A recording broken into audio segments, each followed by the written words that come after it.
At 23, everything I had worked for was finally within reach. I had spent the last 4 years pouring every ounce of my time, energy, and focus into basketball. I wasn't just another college athlete, I was one of the few with a real shot at going pro. My coach believed in me. Scouts had started showing up at our games. I had just wrapped up one of my best seasons yet, and there were whispers that I could be looking at a second-round pick if things kept going well. I knew that meant money, opportunities, a future. I'd finally be able to help my mom with her bills, maybe even pay off the house she had struggled to keep all those years while raising me and my younger sister on her own. Everything depended on staying healthy through the next season. And then, in one split second, everything collapsed. It was during a routine practice scrimmage, nothing intense, just drills and light competition, but my knee twisted in a way knees aren't supposed to twist. I felt at the moment it happened, that awful tearing sensation, the way my whole leg gave out under me. The pain was blinding, but what scared me most was the silence that followed. No bounce back. No, I'm fine. Just me, curled on the hardwood, clutching my leg while the gym echoed with the sound of sneakers screeching to a stop. The trainers rushed over. Ice. Compression. Crutches. MRI the next day. A torn ACL. Not just a sprain, not something I could push through. It was a full tear, season-ending, career-threatening. But there was still hope. If I got surgery quickly, with the right rehab, my doctor said I had a solid chance at recovery in time for draft evaluations. The key was acting fast. Every day mattered. I could still make it back, maybe not at full strength, but enough to show the scouts that I wasn't broken. That's when I called my mom. I was scared, in pain, and honestly a little embarrassed. I'd always been the strong one, the one who didn't ask for help, but now I needed her. Not just emotionally, I needed help with the logistics. The surgery was expensive, and though my scholarship covered most medical costs, there were co-pays, post-op treatment, travel for consultations. I knew it would be tight, but we had managed through worse. I called her from the clinic parking lot, sitting in the passenger seat of a teammate's car, still wearing the brace they'd strapped on my leg, trying to keep my voice from cracking as I explained everything. She was quiet at first, and I assumed it was shock.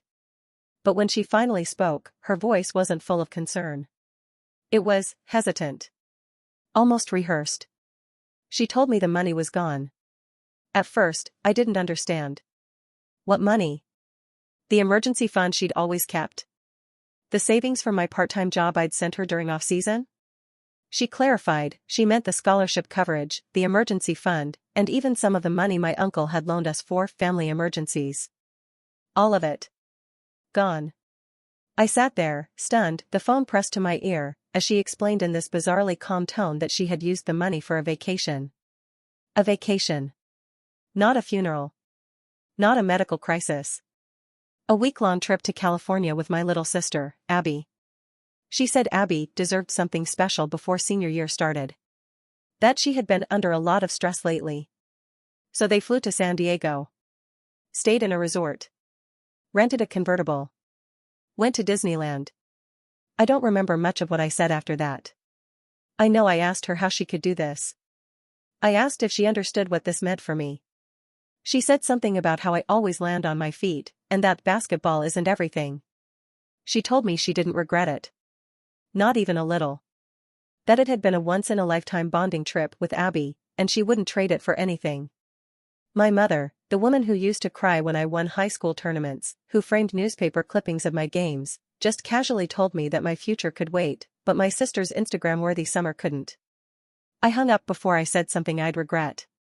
Then I sat there for a long time, my phone on my lap, my knee throbbing like it was on fire, and I realized something that made my stomach turn. She'd never really believed in me. Not in the way I believed in myself. I think she liked the idea of me going pro, the attention, the bragging rights, but when it came down to a choice, she picked my sister without flinching. My pain wasn't inconvenient to her. It was invisible. Replaceable. The weeks that followed were the darkest I've ever lived through. Without the money for surgery, my chances at the draft evaporated. I tried to work out deals with the university, applied for aid, even looked into loans, but the clock was ticking. The season rolled on without me. Rehab on a torn ACL without proper surgical repair is torture, and ultimately pointless. I limped through physical therapy on my own, watching game footage alone in my dorm, thinking about how everything I'd built was slipping away while my mom and Abby posted selfies on the beach. The worst part was seeing them smiling. Carefree. Like I didn't exist. Like my sacrifice, because that's what it was, a sacrifice I didn't choose, was just a footnote to their happiness. And maybe that's when something changed in me. Not just anger, not just disappointment. Something deeper. A crack that ran through the foundation of who I was. I stopped calling home. I stopped returning texts.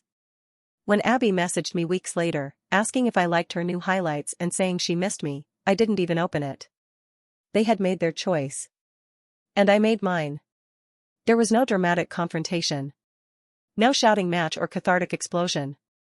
Just silence. A vacuum. A line drawn in the sand and never crossed again. People always talk about family being everything, about unconditional love, but that love came with conditions I never agreed to. And when I couldn't give them what they wanted, prestige, pride, the fantasy of a golden child, they moved on without even saying goodbye. That betrayal didn't just hurt. It reshaped me. And I don't know if I'll ever be the same again.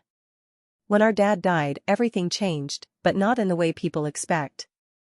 I was 12 years old, just old enough to understand what death meant, just old enough to feel the weight of permanence, and just old enough to start recognizing how love can shift, reconfigure, and disappear entirely. My younger sister Rachel was 8 at the time, and she was the one who looked like him. Same eyes, same smile, same way of tilting her head when she was curious. People used to say it like it was a sweet thing, a poetic inheritance, something to be proud of. But over time, it became clear that to my mother, it wasn't just a resemblance, it was a lifeline. Rachel became the living memory of our father, the embodiment of everything Mom had lost. And I was just the one who reminded her that he was gone. At first, I didn't notice the favoritism. I thought maybe it was just grief playing out in weird ways. Mom was always tired, always distracted. She would sit at the kitchen table for hours, staring at the same cup of coffee while Rachel sat in her lap, brushing her doll's hair and whispering things that only little girls and grieving mothers can understand. Meanwhile, I was the one making my own lunches, folding my own laundry, and trying to understand why the air felt colder around me. When Christmas rolled around that year, Rachel got a brand new bike, pink, sparkly, with custom streamers and a little basket on the front. I got a sweater that didn't fit and a vague apology about how things are tight this year. But they weren't too tight for Rachel's ballet lessons, or for the trip Mom took her on to New York that spring to lift her spirits. By the time I was 13, it was clear I had become a background character in my own home. Rachel's room was constantly being updated, new paint, new furniture, personalized wall art with her name in glittering cursive. Mine still had the faded wallpaper from when I was a toddler and a mattress that sagged in the middle. Mom would spend hours helping Rachel with her school projects, driving her to extracurriculars, making sure every little detail of her day was smooth and special. When I asked for help with my science fair display, she told me she was too tired and that I was old enough to handle it. The older I got, the more pronounced the difference became. Rachel never had to ask twice for anything. A new phone? Done. Tickets to concerts? Done. Private tutoring when she started falling behind in math? Paid for without hesitation. Meanwhile, I wore shoes until they split at the sides. I got my school supplies from whatever was left over in the clearance bin. I learned not to ask for things. Not because I didn't need them, but because the rejection had worn me down to the point where it felt easier to go without. I watched from the sidelines as my sister was celebrated for every minor achievement, while my successes, honor roll, scholarships, part-time jobs, were met with distracted nods or, worse, silence. It wasn't just about money. It was about presence. Attention. Affection. Mom hugged Rachel every day, called her pet names, played with her hair while they watched TV. With me, it was always task-based. Did you do your homework? Can you pick up milk on the way home? Did you let the dog out? I was a functional unit in the household, useful when needed, ignored otherwise. The few times I tried to bring it up, to express how I felt like I didn't matter, I was met with deflection. You're the older one. Rachel's still grieving. You've always been more independent. Those were the justifications she clung to, as if they erased the years of disparity. As if growing up fast was a choice I made, rather than a necessity she forced on me. By the time I was in high school, I stopped trying. I focused on my grades, on my job at the library, on anything that gave me a sense of identity outside of that house. I didn't even resent Rachel, not really. It wasn't her fault that she was the chosen one. In some twisted way, I think we were both victims of the same loss, but she got wrapped in warmth while I was left to shiver. I remember overhearing one of Mom's friends tell her, "Rachel is your little miracle." And I remember wondering what that made me. An accident? A burden? A shadow? Years passed and nothing changed. If anything, the distance grew. When I graduated high school with honors, Mom didn't come to the ceremony. Said she had to take Rachel to a dentist appointment. I sat alone, scanning the crowd for a face that would never show up, holding back tears while my classmates posed for photos with their families. When Rachel graduated 2 years later, Mom rented a hall and threw a party. Catered food. Decorations. Speeches. I wasn't invited. Some wounds don't bleed. They just hollow you out slowly, piece by piece, until there's not much left to feel. And that's what it was like growing up in my house, being slowly erased in favor of someone who reminded my mother of better times, of a man she loved, of a version of herself she couldn't let go of. And I was just the leftover reminder of what she'd lost. Background noise to her grief. While Rachel was growing up surrounded by comfort, I was building my escape one exhausted muscle at a time. Every advantage she had came from Mom's open wallet and endless attention, while everything I earned came from early mornings, late nights, and a stubborn refusal to accept that this was all my life was ever going to be. Rachel had shopping sprees where Mom would make a day of it, lunches out, bags full of new clothes she didn't need but wanted anyway. She had fully paid dance classes at a studio across town, private lessons when she wanted to improve faster, custom costumes that cost more than my entire back-to-school budget. Meanwhile, I was wearing last year's sneakers, taping my ankles myself because I didn't want to ask for new braces, and running drills alone long after the gym lights were supposed to be turned off. Basketball wasn't just a hobby for me, it was the only thing that ever felt like it belonged to me. On the court, effort actually mattered. Hours translated into results. Pain had a purpose. I practiced until my hands were raw and my legs shook, not because anyone was cheering me on, but because I knew this was my way out. I played through sprains, bruises, and exhaustion. I balanced school, a part-time job, and training while Rachel complained about how tiring dance rehearsals were before being driven home and fed a hot meal. I remember icing my knees in the bathtub at night, listening to Mom laugh with Rachel in the living room, telling myself that one day none of this would matter because I'd be gone. That day came when I earned a full athletic scholarship to Texas Western University. I can still remember opening the email and just staring at the screen, rereading the words over and over to make sure they were real. Tuition covered. Housing covered. A chance to play at a competitive level and put myself on a path that didn't depend on anyone else. It felt like oxygen after years of suffocating. I told Mom, hoping, against all logic and experience, that maybe this time she'd be proud of me in a way that actually showed. She smiled, said she was happy for me, then immediately asked Rachel what she wanted for dinner. That moment should have told me everything, but I was too focused on my future to dwell on it. College was brutal, but in the best way. I finally felt seen, not as someone's older child or the one who handled things, but as an athlete who earned his place. Coaches pushed me hard, teammates respected me, and for the first time, I wasn't invisible. I worked even harder than before because I knew scholarships weren't permanent gifts, they were contracts written in sweat and performance. I stayed healthy, improved every season, and started getting quiet attention from people who mattered. I didn't brag about it at home. I barely talked about basketball with Mom anymore.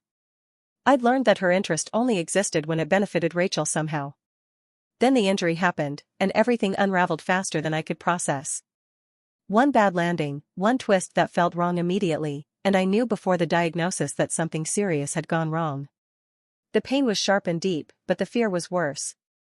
When the MRI confirmed the torn ACL, the doctor was blunt. Surgery needed to happen quickly if I wanted a real chance at recovery and keeping my scholarship intact. Delays could mean permanent damage, lost opportunities, maybe even the end of my career. I nodded like I understood, but inside I was spiraling, already doing the math, already realizing I would need help. Calling Mom felt like swallowing broken glass. I explained everything calmly, carefully, like if I sounded too desperate she'd shut down. I told her this wasn't optional, That this wasn't about comfort or convenience, that this surgery was the difference between a future and a dead end. She listened, quiet on the other end of the line, and for a brief moment I thought maybe this was the moment she'd finally show up for me. Instead, she told me the money was gone. Not mismanaged. Not delayed. Gone. Spent on a vacation to California with Rachel because Rachel had been working so hard and needed a break. I remember gripping the phone so tightly my hand went numb. I asked her if she understood what she was saying, if she realized that this surgery wasn't a luxury. She told me basketball wasn't guaranteed anyway, that I should have a backup plan, that Rachel deserved to enjoy her youth. Her tone wasn't apologetic. It was firm, almost annoyed, like I was asking her to justify an obvious decision. Vacation trumped my knee. Beach photos and theme parks mattered more than the years I had poured into earning that scholarship. That was the moment any remaining illusion I had shattered completely. This wasn't neglect or blindness or grief anymore. This was a choice. Again. When Rachel wanted something joyful, Mom found a way. When I needed something critical, something that could save everything I had built, there was nothing left for me. I hung up and sat there alone, staring at the wall, realizing that even when my entire future was on the line, I was still background noise. I remember the way the fluorescent lights buzzed above me as I lay on that narrow hospital bed, the white sheets stiff and scratchy against my skin, the pain radiating from my knee in relentless waves that made it hard to think, hard to speak, hard to do anything but grit my teeth and stare at the ceiling like it held some kind of answer. My knee was twice its normal size, swollen and hot to the touch, pulsing in time with my heartbeat like it was on fire. Every shift, every breath sent a jolt through my body, and despite the pain meds they'd given me, I was still barely holding it together. The doctor came in, clipboard in hand, the look on his face making it clear this wasn't going to be good news. He was kind, professional, but distant, the way people get when they know their hands are tied. He explained, again, what I already knew: the ACL was torn, full rupture, and time was critical. I needed surgery, and I needed it as soon as possible if there was any hope of a real recovery. But then he said the words that cracked something inside me. We can't proceed without parental consent. You're still on your mother's insurance. He said it gently, like I hadn't just been punched in the chest. He told me he'd tried calling, that they'd left messages. No response. No confirmation. No approval. No help. I didn't cry. Not because I wasn't hurt, not because I wasn't scared, but because I had nothing left in me to spill. That moment wasn't a breakdown, it was a snap. A clean, irreversible break from the idea that love, or even basic care, was something I could still hope for from them. I lay there alone, the room too bright, too sterile, the sounds of machines and distant footsteps the only company I had, and I understood with perfect clarity that no one was coming. Not my mother. Not Rachel. Not anyone from that house. So I picked up my phone, my hands shaking more from fury than fear, and I started calling the people who actually gave a damn. I called my coach first, even though it was late. He picked up on the second ring, and the moment I told him what had happened, he said, "We'll figure it out." No hesitation. No questions about why my family wasn't there. Just action. Then I called my sponsor, the guy who'd believed in me enough to put in a good word with the university, who had quietly helped cover some travel costs when I needed to get to a tournament out of state. I didn't even finish explaining before he cut me off and told me he had contacts, that he'd make some calls. Finally, I called my roommate, Derek, who drove 20 minutes across town in the middle of the night just to sit with me. He brought me a hoodie from our dorm and a protein bar because he knew I hadn't eaten. In that moment, something inside me hardened. Not in a cruel way, not in a bitter way, but in a way that finally protected me. I had spent my entire life chasing scraps of attention, trying to prove myself worthy of love from people who saw right through me. I had tolerated being sidelined, overlooked, forgotten, because part of me still believed they'd come around if I just worked hard enough, stayed good enough, proved valuable enough. But lying there in that hospital bed, watching my support system come together without a drop of shared blood, I realized I didn't need their love. I didn't need their approval. I didn't need anything from them. The next morning, my coach showed up with a university administrator who helped me file emergency paperwork. My sponsor arranged for a temporary insurance solution through a local athletic foundation. Within 48 hours, I was prepped for surgery, not because of my family, but because of the people who chose to show up. People who didn't owe me anything, but cared anyway. And I understood something I'd never been allowed to believe growing up, that love isn't about obligation. It's about action. It's about who stays when it's hard. Who shows up when it counts. And from that day forward, I stopped giving space in my heart to anyone who didn't. We scheduled the surgery quietly, without announcements, without sharing dates, without giving anyone outside the circle of people who actually cared about me a single chance to interfere. Every step was handled like a covert operation, not because I was ashamed, but because I refused to let the same people who had turned their backs on me feel entitled to access my life again just because something important was happening. My coach coordinated directly with the hospital, my sponsor covered the temporary insurance, and I handled the rest with a kind of cold, focused clarity that I didn't even know I was capable of before all of this happened. The first thing I did was block my mother and Rachel on every single device I had, my phone, my laptop, social media, even email. I didn't want to hear their apologies, if they ever came. I didn't want explanations or excuses or last-minute attempts to worm their way back in for the sake of appearance. I knew them too well by then. Any show of concern would only be performative, temporary, driven by guilt or pride, never genuine love. Blocking them wasn't about anger. It was about peace. It was about reclaiming space in my life that they had filled for too long with silence, favoritism, and absence disguised as parenting. Megan, my best friend since freshman year, was the only one I trusted enough to watch my back through all of it. She offered, no hesitation, to monitor any incoming messages or calls that tried to slip through. We logged into my accounts together, set filters, created new passwords, even changed emergency contacts at the hospital so no one could accidentally show up. Megan handled the fallout while I focused on what mattered, getting through surgery and recovering my life. She was ruthless, exactly how I needed her to be. Any message, any attempt to reach me, she intercepted, documented, and deleted. She never told me what was said, if anything was said at all, and I never asked. When the hospital handed me the release forms, and I sat there in the pre-op room with a pen in my hand and nerves shaking through my spine, I looked at that line where it said signature of responsible party and knew exactly what I was doing. That moment, the stroke of the pen across that dotted line, meant more than just medical consent. It was the final severing of a tie I had clung to for far too long. Signing my name was the last time I allowed them to define who I was or what I was worth. I didn't need my mother's permission. I didn't need her signature or her blessing or her presence. I had spent years waiting for her to see me, to recognize my struggle, to acknowledge that I had value beyond how convenient or inconvenient I was to her narrative. But she never would. And that signature proved I didn't need her to. There was no dramatic flourish, no emotional speech. Just ink and paper. A decision made with full clarity. I wasn't doing this out of spite. I was doing it out of survival. Out of a deep understanding that some people will never give you the love you deserve, no matter how loud you scream or how hard you work. And when you finally stop asking, when you finally stop begging to be chosen, there's a strange, quiet kind of freedom in that. I walked into that operating room alone, but not unsupported. The people who stood by me had proven themselves in ways that required no DNA, no shared last name. They were there not because they had to be, but because they chose to be. And from that moment on, I promised myself I would never again give power to people who only remembered I existed when it was convenient. I didn't need to cut the cord. It had never been connected to begin with.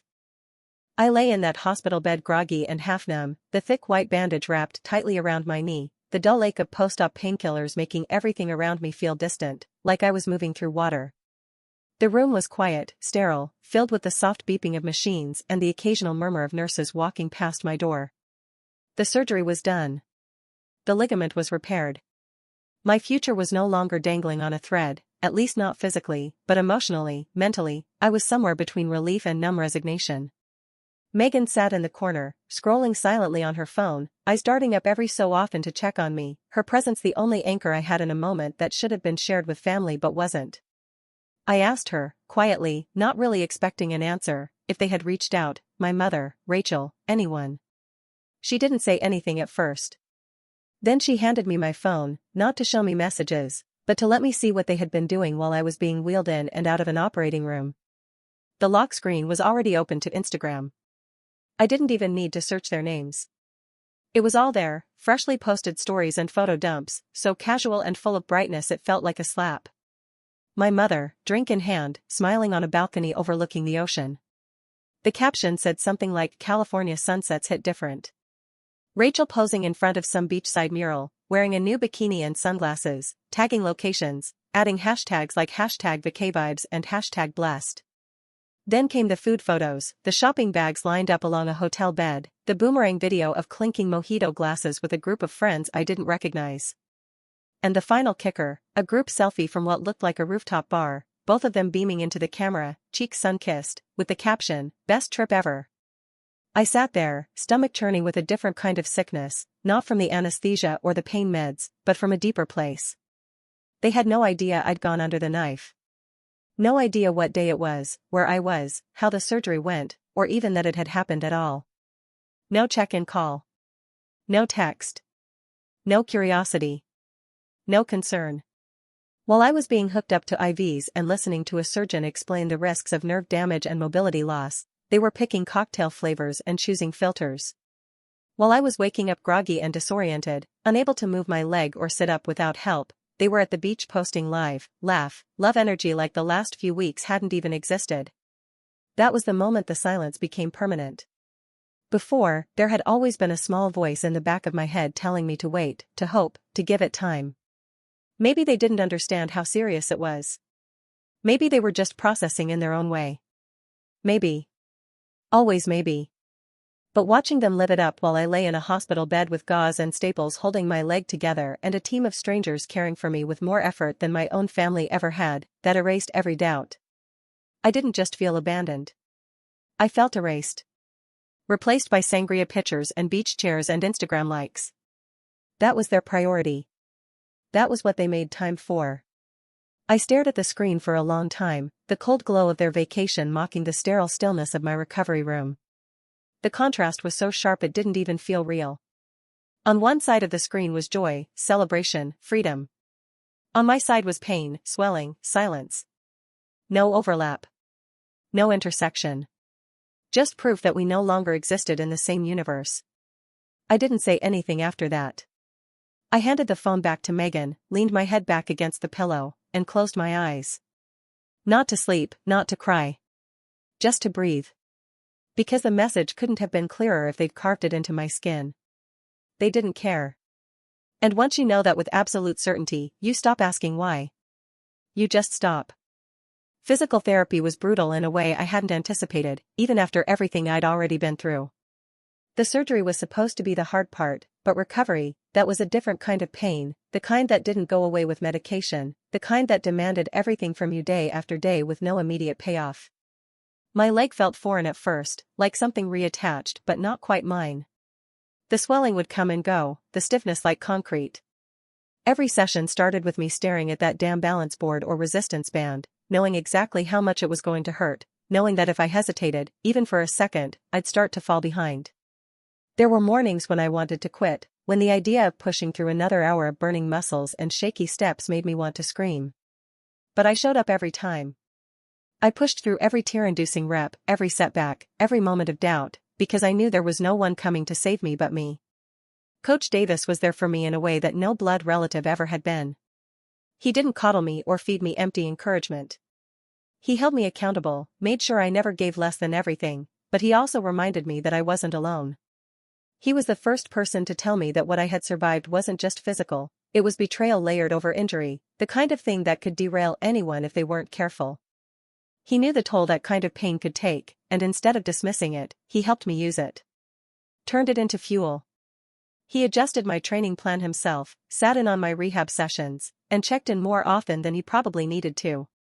He made it clear that he believed in me, not because of what I could do on the court, but because of how hard I was willing to fight to get back there. Then there was Rochelle, a retired pro player turned athletic counselor who had seen every kind of injury and comeback imaginable. She met me halfway through my recovery and immediately recognized the anger I was carrying like extra weight. She didn't try to fix it or talk me out of it. She just sat with me in it, gave it a name, and helped me use it as part of my momentum. Rochelle knew what it was like to fight for something alone, to rebuild not just a body but a whole identity. She showed up for me with a kind of consistency that felt almost unreal at first, dropping by PT sessions, reviewing tape with me when I was too frustrated to see progress, reminding me that I was allowed to be proud of small wins. She was tough, unfiltered, and honest in a way that cut straight through the noise. Every time I got stuck in my head, thinking about what I'd lost, she reminded me how much I still had left to gain. There was a moment, months in, when I stood up from the training bench and took a step without crutches for the first time. No brace. No spotter. No assistance. Just me, one foot in front of the other. The pain didn't hit immediately. It came as a slow realization, a dull ache that settled in after the adrenaline wore off, but I walked anyway. I didn't care how awkward it looked, how stiff my movement was, or how my leg trembled underneath me. I was moving forward under my own power. I had gone from not being able to bend my knee to walking unaided across the therapy room floor. That moment wasn't dramatic or cinematic. It was quiet, personal, and absolutely everything I'd been working for. And then came the news I hadn't dared to hope for. Coach Davis called me into his office with a tone that gave nothing away, just told me to sit down and close the door. He slid the paperwork across the desk without saying much, but I could see it in his eyes. He was proud. My scholarship had been renewed. The university had approved a hardship waiver after reviewing my case, after seeing my rehab progress and academic performance. They were giving me another shot. No conditions. No fine print. I had my place back. My education, my team, my future, they were still mine. That moment should have felt like vindication, and in a way, it did. But more than that, it felt like freedom. I had done it.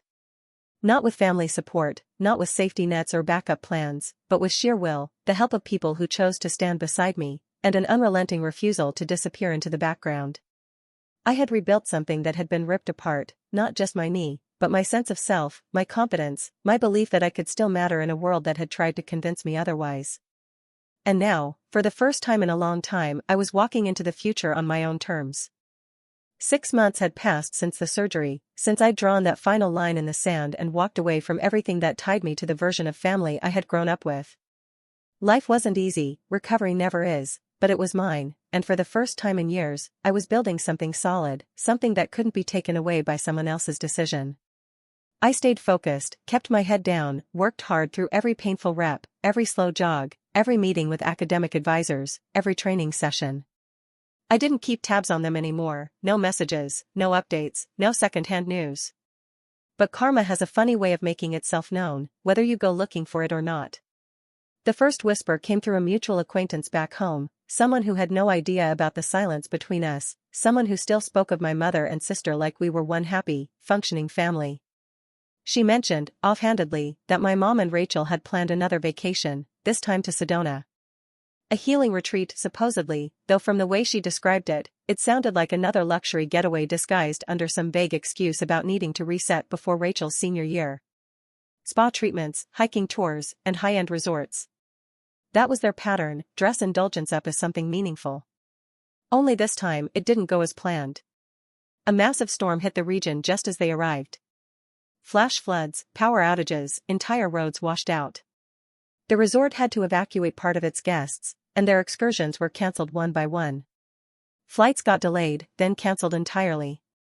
Their return trip was a disaster, filled with layovers and missed connections, and the final bill, which had apparently already stretched their budget thin, came in at over $2,000, all of it non-refundable. Every cent they had spent, every deposit, every booking, gone. No insurance. No backup plan. Just a drained credit card and a week spent stranded in a hotel room with no running water, eating boxed cereal instead of avocado toast. That alone might have been enough to rattle anyone else, but it was only the beginning.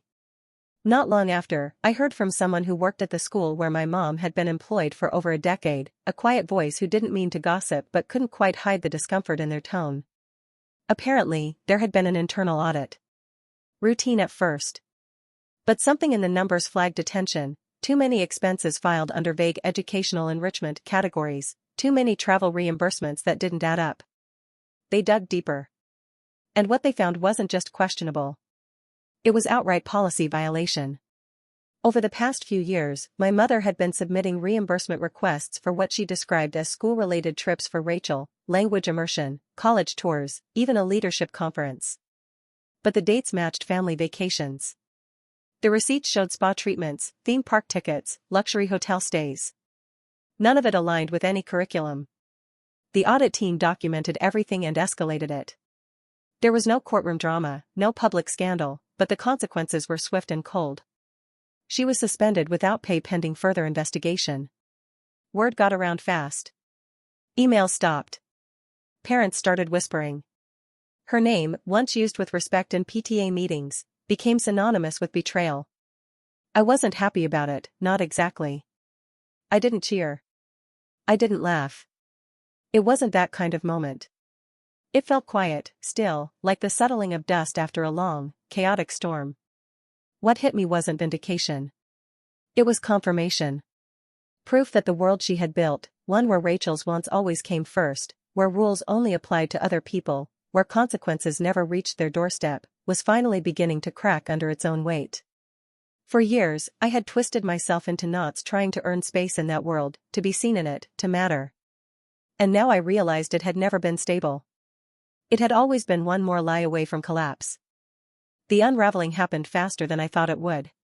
After the Sedona trip fell apart and the audit stripped my mother of her job, the grip she had on maintaining that perfect, curated image of their lives began to slip, and with it came the kind of panic that only surfaces when the safety net is truly gone. Rachel dropped out of community college not long after, and it didn't surprise me in the slightest. She had never wanted to be there in the first place. School was a box to check between vacations and Instagram updates, a placeholder to make it look like she had direction while mom quietly paved her way with padded resumes and name-dropped enrichment programs that never actually happened. Once the money dried up and the support structure collapsed, so did the illusion of progress. She didn't even finish the semester. Meanwhile, mom scrambled. Desperation doesn't hide well. It shows up in frantic calls to old acquaintances, in rushed emails to the school board, in last-minute meetings with lawyers who want retainers she can't afford to pay. She tried to frame it all as a misunderstanding, a clerical error, but no one was buying it anymore. Her reputation was gone, and with it went the influence she had used for years to smooth over every selfish choice. Watching from a distance, I saw the same tactics she used on me start to surface again, reaching out, appealing to sympathy, rebranding her neglect as doing her best. Only this time, I wasn't the one listening. The calls started slow, an unknown number once or twice a week, the kind you ignore without thinking. Then came the texts, and when those didn't go through, the social media attempts from burner accounts, vague comments on old posts, one-word messages from profiles with no pictures. When all of that failed, she leaned on the mutuals, the people from our hometown who didn't know the full story but thought maybe I should be kind, maybe I should hear her out. Megan intercepted most of them, deleting messages before I ever saw them, protecting the boundary I had carved like her life depended on it. But one slipped through. A voicemail. From Rachel. I was in the locker room when I saw the missed call.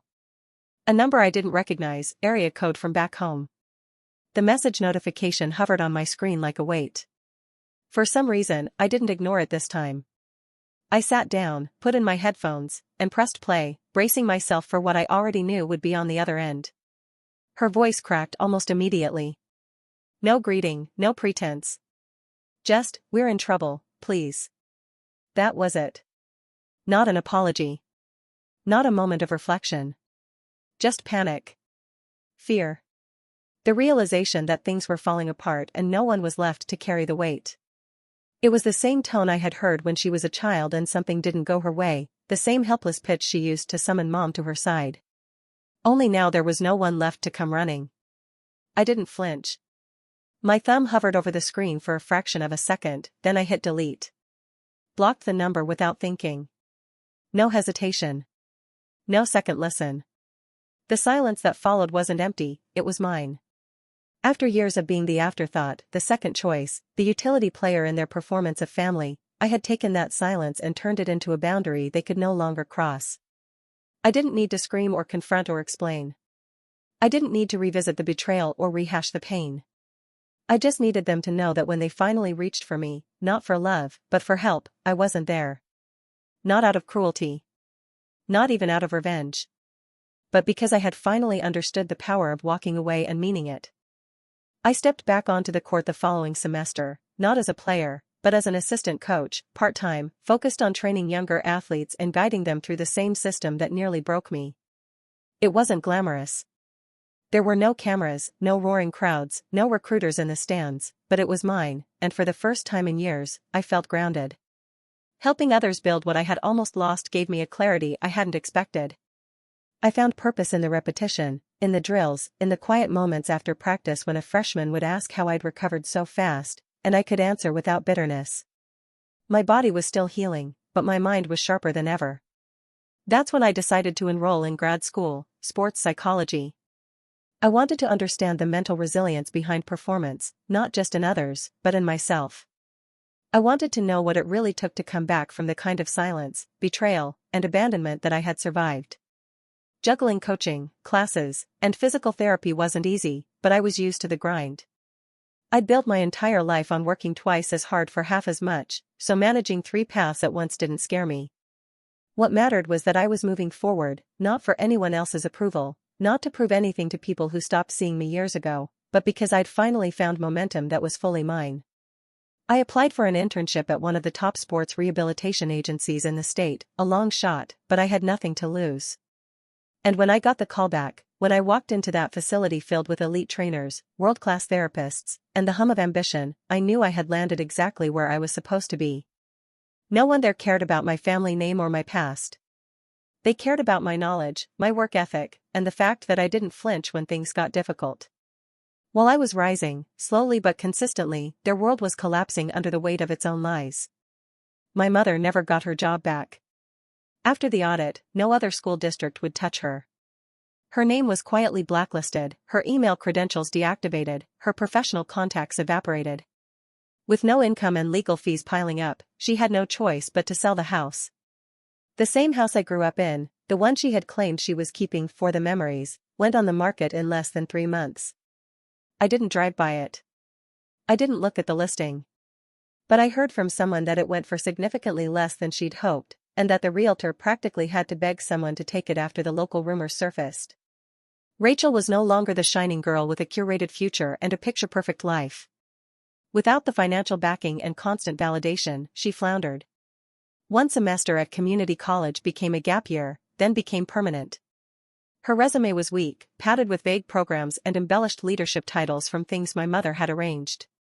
She floated between retail jobs and customer service gigs, quitting when they got too demanding, blaming everyone around her when things didn't go her way. The glossy Instagram feed that once dripped with filters, designer clothes, and smug captions? Gone. No updates. No stories. No posts in months. The account still existed, technically, but it had gone dark, no new likes, no comments, no sign of the girl who once branded herself as untouchable. I didn't need to check often. I knew what I'd find, nothing. The distance between our lives wasn't just emotional anymore, it was visible, measurable, tangible. I was standing in rooms they would never be invited into, building a career they couldn't derail, surrounded by people who valued me not for what I could give them but for who I was and what I'd endured. I didn't broadcast my progress. There were no revenge posts or passive-aggressive updates. I just kept building, brick by brick, while the structure they clung to finally crumbled under the truth. I rose, not in spite of what they did to me, but because I let it burn. Because I stopped asking for love that came with conditions, stopped begging to be seen in a house built entirely around someone else's reflection. I rose quietly, steadily, with my own 2 hands, no apologies, no explanations. Just work. Just truth. Just me. The last pieces fell apart so quietly, it was almost anticlimactic. There was no big announcement, no public meltdown, no final confrontation, just a slow, inevitable descent into the kind of life they had once mocked from a place of superiority. They moved out of the house without ceremony, without explanation, vanishing from the neighborhood that had once echoed with Rachel's birthday parties and my mother's forced laughter for the benefit of her friends. The house that held decades of family photos, trophies, and carefully staged memories was stripped clean, sold under pressure to cover debts they could no longer outrun. Whatever couldn't fit into their new place was either tossed or sold. What they kept, they crammed into a tiny, dim apartment on the edge of town, the kind of place my mother used to swear she'd never end up in, the kind she told us was for people who didn't try hard enough. I heard about it through the same vague trickle of small-town whispers that had delivered most of the updates I never asked for. Apparently, my mother had picked up 2 retail jobs, alternating shifts between a chain pharmacy and a clothing outlet, both jobs with uniforms and strict clock-in times she used to consider beneath her. She stood behind registers now, folding clothes for strangers, scanning items for customers who barely looked her in the eye.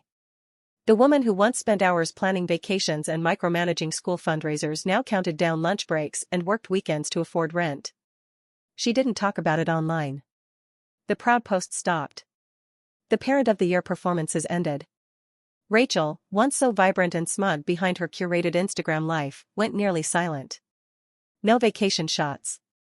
No dance photos. No pastel-colored brunches with captions about self-care. Just one photo. One sad, grainy post of a corner of a nearly empty room, a plain mattress on the floor, a chipped white wall behind it, and a single sad emoji in the caption. That was it. No explanation. No geotag. Just that image and then silence. It didn't go viral. It didn't draw sympathy. It floated to the bottom of the feed and disappeared, ignored by the very audience she had spent years performing for. After that, nothing. No more messages. No more voicemails. No more sudden bursts of regret or panic masquerading as outreach. They stopped calling, not because they had finally learned their lesson, but because they didn't have anything left to offer or ask for. The pride that once kept them from admitting fault was gone. So was the power they wielded over me for years through manipulation and neglect. Everything they built on image and favoritism had collapsed because the foundation was never love, it was control. And when that control no longer worked on me, there was nothing left holding them up. I never said a word to them. I never needed to. The silence I maintained became its own message. Not one of cruelty, but of finality.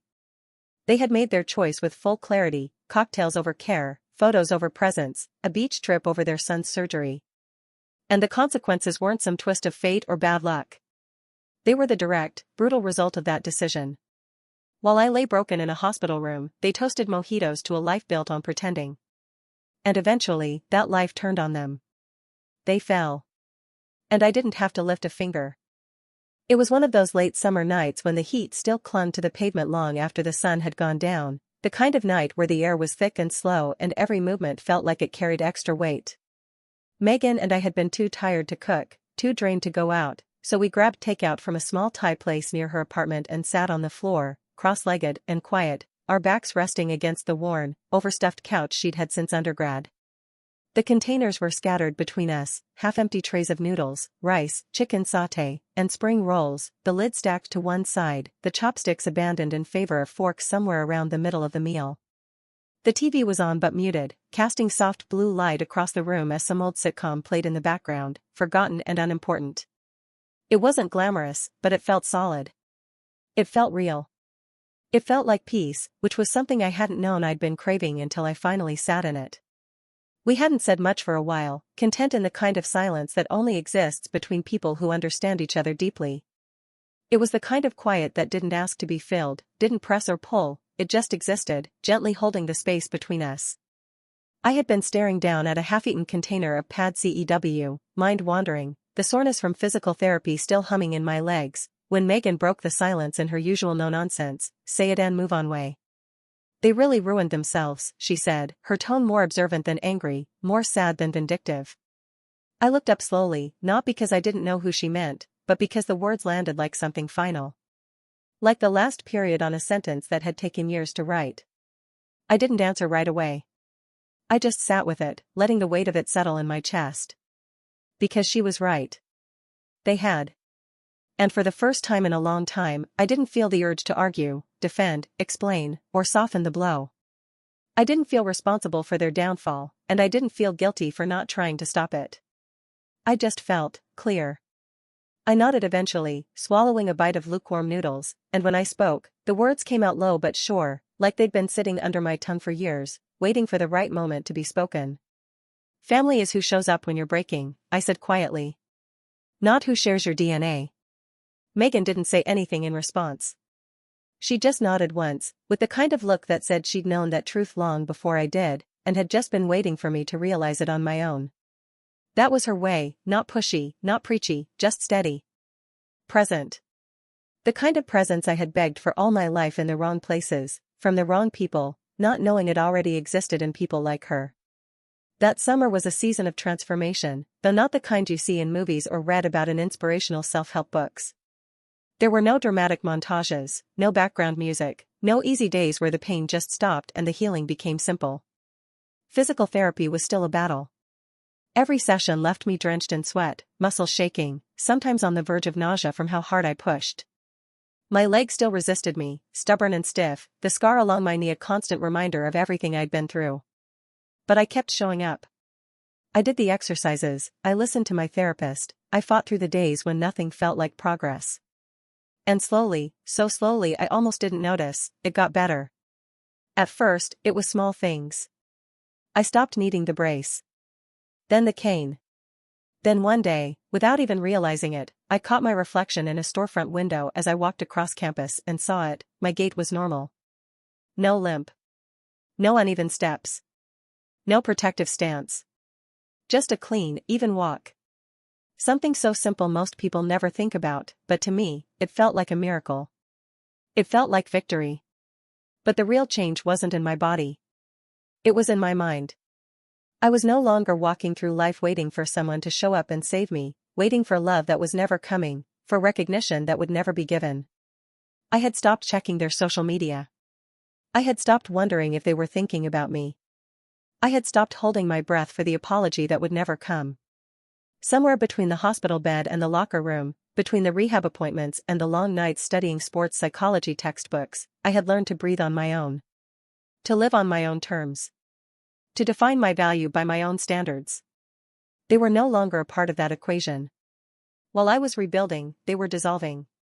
My mother had been reduced to working double retail shifts, standing on her feet all day in discount department stores, wearing a name tag and asking strangers if they wanted to sign up for loyalty programs.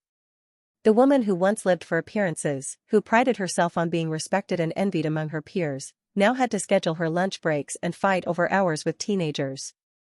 Her reputation was in tatters, her finances in ruins, and the house she swore she'd never sell was gone. Rachel, stripped of the constant stream of handouts and applause, had become aimless. One failed semester turned into a string of low-wage jobs, coffee shops, boutique stores, temporary gigs she left as quickly as she started. The girl who had once styled herself as the center of every room now flitted between part-time shifts and roommates who barely tolerated her. The social media empire she once curated like a personal brand had crumbled. Her account still existed, but it was a ghost town. No new photos, no updates, no captions filled with quotes about growth and glowing up. Just a single image, posted months ago, a bare mattress on a floor, the paint chipped on the walls, the lighting dim and flat.